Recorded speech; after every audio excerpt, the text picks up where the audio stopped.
So if we go and take a look at the chart, the table 8112 and NFPA 25, what you'll notice is it tells you that for the controller and all of the components, you need to follow the manufacturer's information. Again, manufacturer's recommendations. Here it states per manufacturer, and then it gives you a reference to chapter 8.5. The key thing I want you to remember is that our industry tends to be reactive versus proactive, which is part of the problem. They wait until there's a fire or wait until the controller doesn't start and there's a big issue and then they have to go on fire watch. A lot of times that's too late. Now you're going to spend additional money to expedite a part or to be on fire watch, which could be thousands of dollars a day to have a fire truck sitting outside of the facility.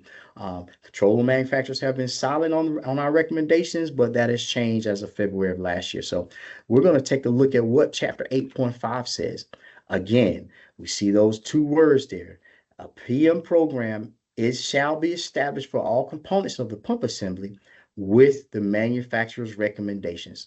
That is so important. And now that we have recommendations, all we're doing now is pushing it to the public. I'm giving seminars like this a lot and asking people to double check with your control manufacturer to see if they have a program established. If not, Tonatech and FirePro are two brands that I know for a fact that have established manufacturers' recommendations for the preventive maintenance program on their controllers. I have Clark Engines up here because they've had an established program for plenty of years. What was interesting is when I talked to their management team about do customers actually follow their program, the answer was no, they didn't think so. They end up with a lot of emergency shipments, a lot of pain back and forth, a lot of down situations, which just creates a lot of panic in the market, a lot of problems, a lot of expediting, a lot of additional costs.